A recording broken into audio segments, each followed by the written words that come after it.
So the Penguin series on HBO Max received a whopping 24 Emmy nominations. And it ended up winning 9. Granted, a lot of those wins were for things like hair, makeup, visual effects, and sound awards. But Kristen Milotti was the most notable win for Best Actress, as her work as Sophia in the series was praised by just about everyone. But the Penguin just being nominated for this many awards, receiving this level of recognition, forces us to ask a question once again. Why does WB and DC refuse to fully embrace their more serious side? Let's discuss. I watch so you don't have to. All I'm offering is the truth, nothing more. So a couple of days ago, I did a video talking about how I believe that a good portion of DC fans, as well as the general public, seem to prefer their DC projects to have a little bit more of a serious tone. And the reason that I said that is that because time and time again, we seem to get more and more examples of that being the case. It's true.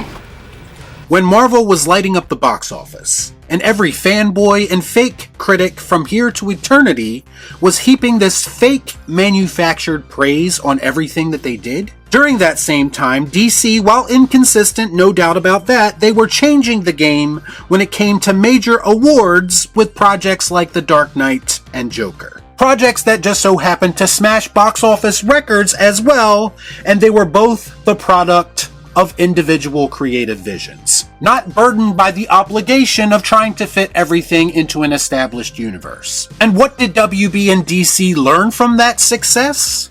The answer is nothing, because they continue to chase fake social media Marvel clout. It's a bold strategy, Cotton. Let's see if it pays off for them. WB and DC has been searching for answers for what seems like decades at this point.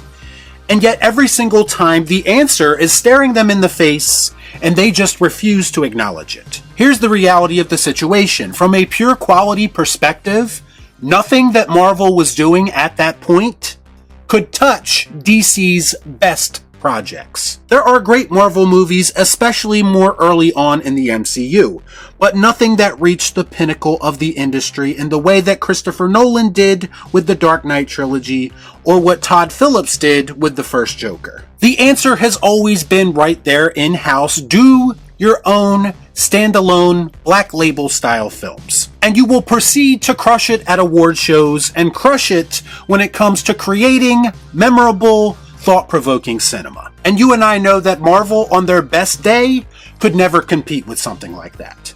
Because it's all part of the plan.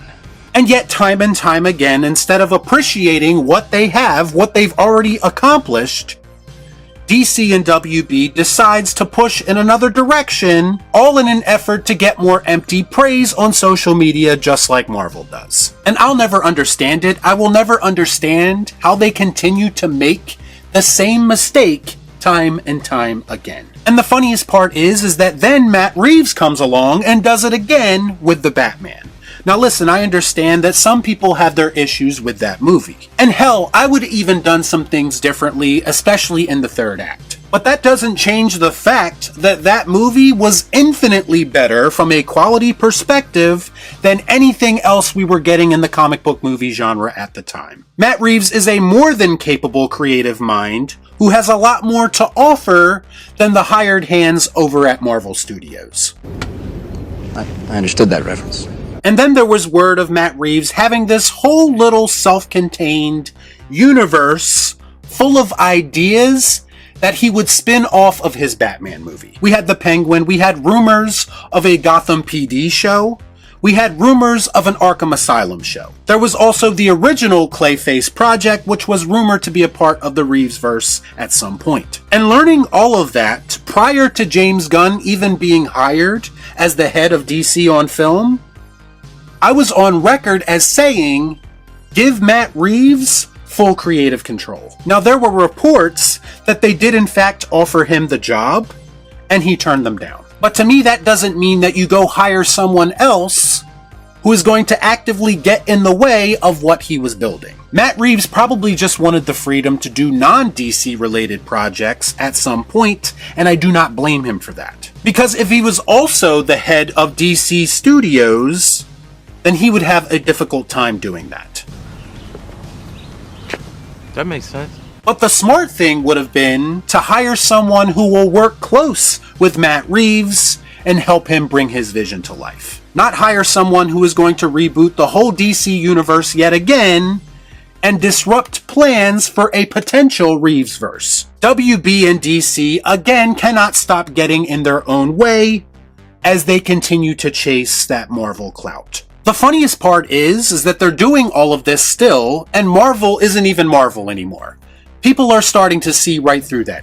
And then in the midst of all of this, somehow, the Reevesverse show The Penguin finally sees the light of day. And to the surprise of absolutely no one, it is once again critically acclaimed and has higher ratings than any other DC show being released at the time. Something very familiar about all this. And now it's winning multiple Emmys, and yet still, it seems like WB and DC are not willing to fully embrace it. James Gunn barely promoted the series, and as of the recording of this video, has yet to congratulate the cast and crew for their accomplishment. Why is that exactly? Shouldn't the head of the studio be promoting a show that is still under the DC Studios banner, even if it's not the direct result of his efforts? Because it's not the product of James Gunn's lackluster talents, the Reevesverse kinda gets treated like the redheaded stepchild over at WB. Only for the Penguin to overachieve anyway,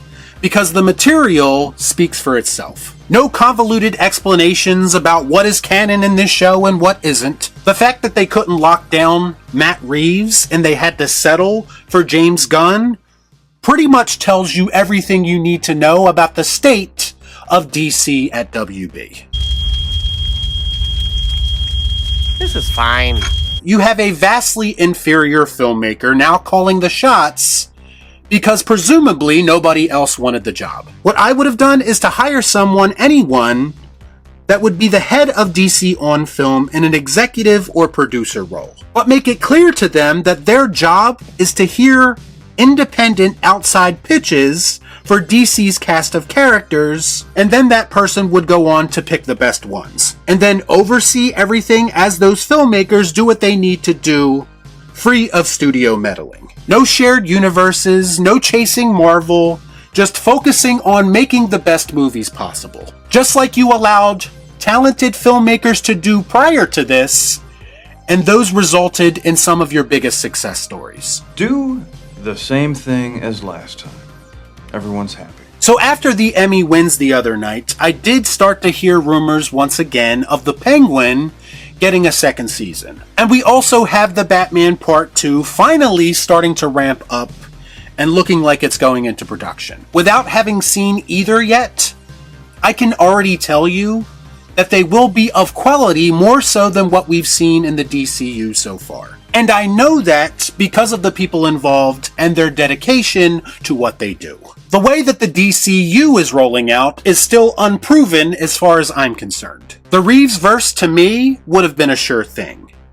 And based on the reaction to the Reevesverse projects that we've got so far, I think we can get a pretty good understanding of what a majority of people want from DC. Y'all be cool. Right on.